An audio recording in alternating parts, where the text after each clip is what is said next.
country was unbelievable, and it ultimately cost him his life.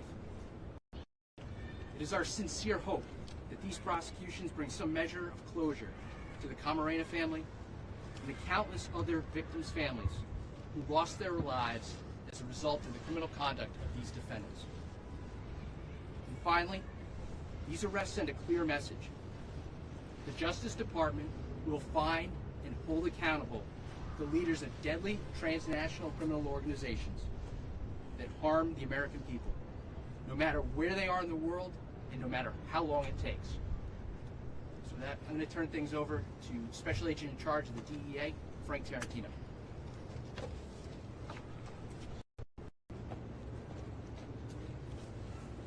Good afternoon. My name is Frank Tarantino. I'm the Special Agent in charge of the Drug Enforcement Administration New York Division. On behalf of the Drug Enforcement Administration Acting Administrator Derek Maltz, I humbly stand before you today to say thank you to all the DEA men and women across this country and all over the world, past and present. Thank you for your tireless work and determination to meet this moment. And congratulations on the much-deserved justice rendered here today. Today is a historic event for an agency with a long-lasting legacy steeped in history, tradition, and excellence. We have waited 40 years for this day.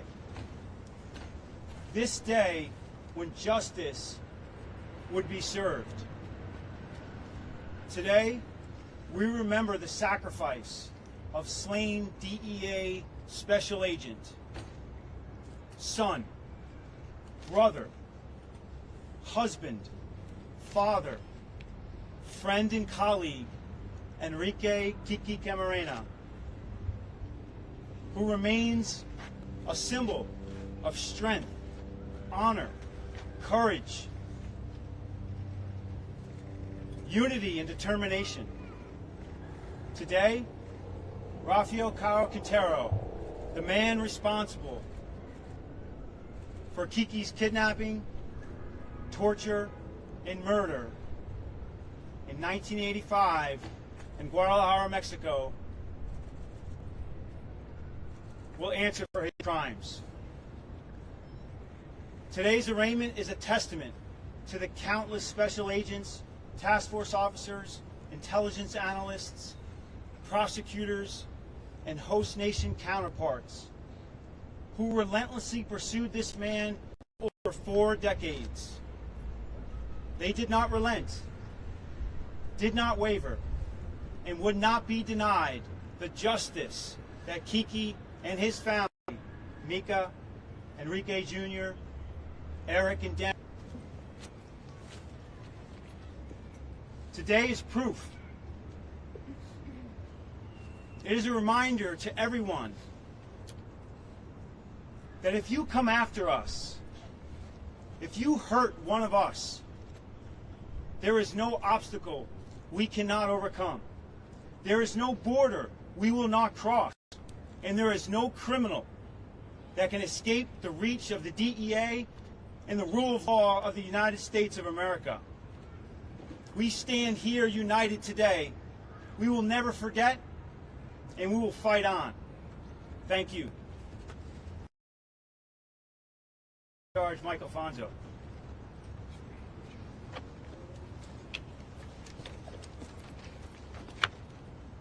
Good afternoon.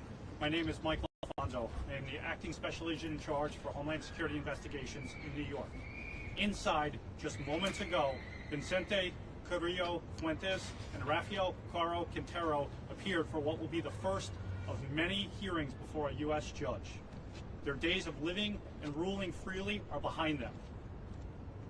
Instead, they will be reminded over the coming days, weeks, months, and years of the crimes which they are accused. As alleged, these terrorists fed off the horror and fear of their rivals and the public alike. They allegedly stopped at nothing in their pursuit of power and profits. But no flashy lifestyle, no perceived power can protect them from the American criminal justice system. Last evening, I had the honor of standing shoulder to shoulder with the brave men and women of HSI, the DEA, and the FBI as we watched the defendant off a plane at JFK Airport and be taken into the custody of the United States Marshal Service. HSI New York's El Dorado Task Force, in conjunction with our partners, has fought relentlessly alongside together to ensure the defendant's alleged victims, including DEA Special Agent Enrique Kiki Camarena, died not in vain. Today is not the end. No, today is just the beginning of our quest on behalf of those victims. I would like to thank and recognize active and retired members of Homeland Security Investigations New York, the Drug Enforcement Administration New York, and the Eastern District of New York, who dedicated years to investigating the defendant's alleged crimes. Make no mistake, the world is a safer place with these men behind bars here in the United States. Thank you, and God bless America. Thank you, everybody.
Yeah, I want to.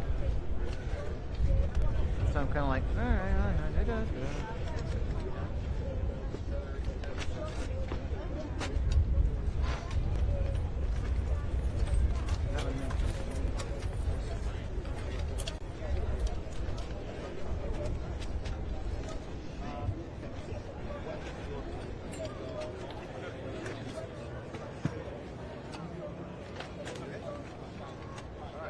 All right, It's going to give us a run. That's okay.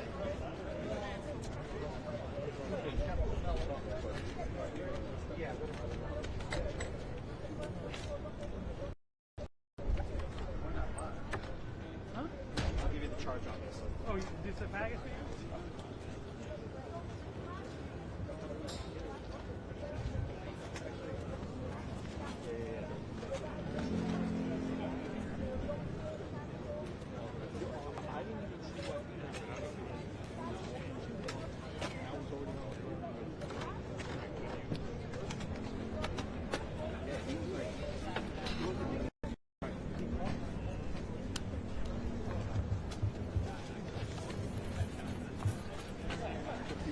I think everyone there was 1, 2, 3, 4.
Mexican government flown into the United States on Mexican planes.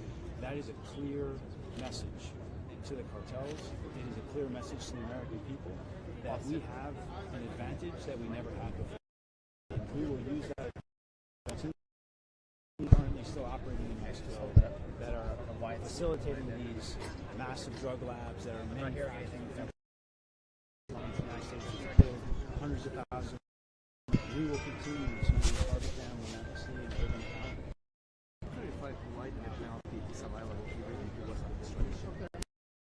I'm sorry, say what time? Why the penalty is violable, even in Central Mexico? This is a removal, and because it's a removal, there are some allowances to supersede on an indictment. And I'm certain that the United States government will look at all available options to ensure that we hold Rafael Caro Quintero accountable to the most heinous crime that is possible against the DA, and that's the murder of Kiki Cameron. So they were essentially kicked out of the country, expelled from the country. Removed, but I think that's a nuance, and I think it's a matter of understanding what the government law is, and I don't necessarily understand that. What I know is that they were removed, 29 of them. Some of them, most of them had extradition paperwork in that was lodged with the Mexican government. But this is unprecedented to have 29 cartel members removed on such short notice into the United States. And that's a credit to this administration. And there is a unity of effort and a clarity of purpose that's emanating out of the White House. And that is trickling down to all the men and women in law enforcement, and it's allowing us to do our job. Removed. All of them. All 29 of these individuals were removed. Yes. Frank. Thank you, Aaron. Oh, yes. I've been receiving text messages all day. I had the privilege of speaking with Enrique Camarena Jr., the judge in San Diego County. I spoke with him earlier today, and he was very grateful, very appreciative, relieved in some sense that justice has been served and will continue to be served as this process unfolds. And his family is aware of these proceedings, and as this case moves forward, we'll keep them apprised of what's happening. And are any of his colleagues from Kasai here today? There was a man in the room today who was my first SAC in DEA, and Mr. Lou Rice, and he was here today and would have served during that time frame with Kiki Camarena. So we're just fortunate that we have this community, this family of law enforcement officers across the country. The DEA is one giant family, and we're just really proud today to be a part of that family. In 2013, he was freed in Mexico. Right now, what it means that right now he's back on jail and back on American justice. It's incredible. I mean, this is something that every DEA agent has spent their career looking at and trying to determine if they could be the person that would develop the information that would lead to Rafael Caro Quintero's arrest and extradition to the United States. And to know that he's now sitting in a federal prison on U.S. soil. Just confirming, the plane was in Mexican air. It was, Yes.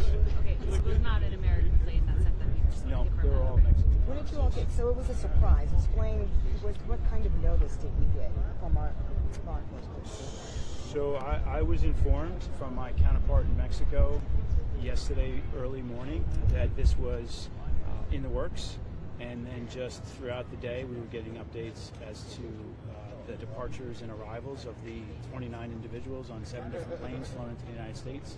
And I think that is, again, just a great example of the will and the power and the cooperative efforts that are underway right now between Mexico and the United States. And again, it's a credit to this administration and the Department of Justice. I mean, obviously you're not on the prosecution end, but he's been in custody since 2022, but he has not been brought back until now. What has it been within the agency? As you mentioned, every agent is trying to see if they're going to develop that information that brings him back. Yes. But he was already in custody and was not being extradited. So what was that time frame? What has that 3-year period been like when you know he's in jail, but Yeah. you couldn't get him back here? So we were, I would say, internally optimistic that this day would come, but there is no guarantee in anything in life, and there had to be a will to make this happen. And this administration has created that will and that opportunity to remove those individuals to the United States, where they will be presented in a court of law, and justice will be served. So I just believe that this was the emphasis placed at a higher level on the government that needed to act, and waited for 3 years to make it a reality. You don't speak Spanish, right? No, I'm sorry. I think I have not well enough. Just your name and title again, please. Frank Tarantino. Just trying to get it.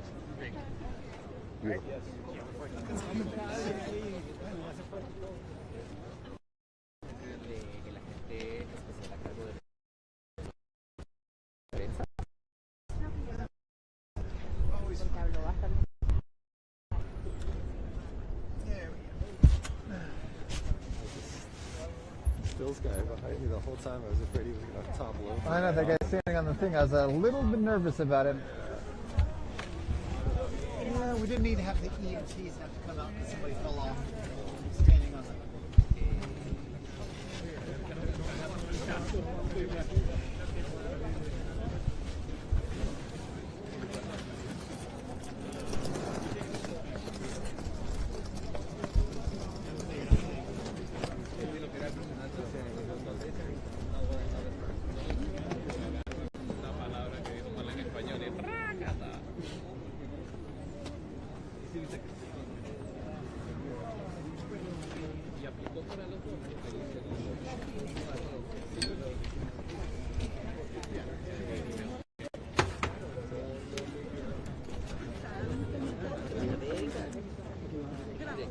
Así que me diga nada. Pobrecita.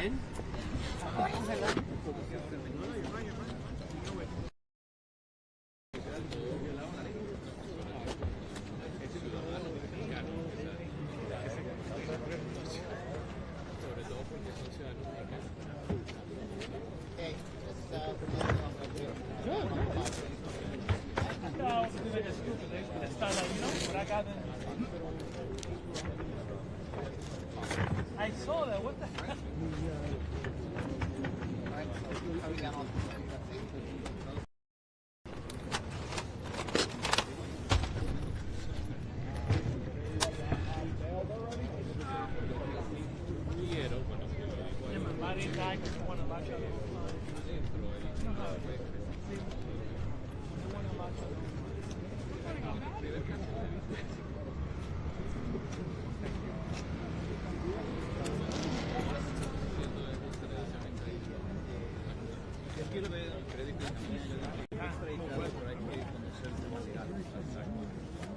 que hay una extraditación de Clutch, ese es el pedo. O sea, ¿cuál es el pedo?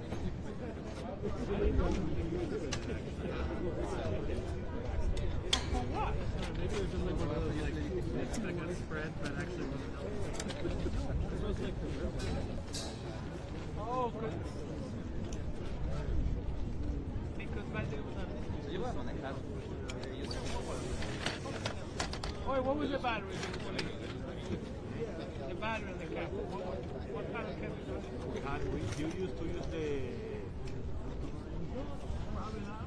one battery. No. The long one. What's the long one? It's like whatever you want. Yours? Es que yo vi la primera, pero Johnny tratando de resolverle a del bronce a la tipa.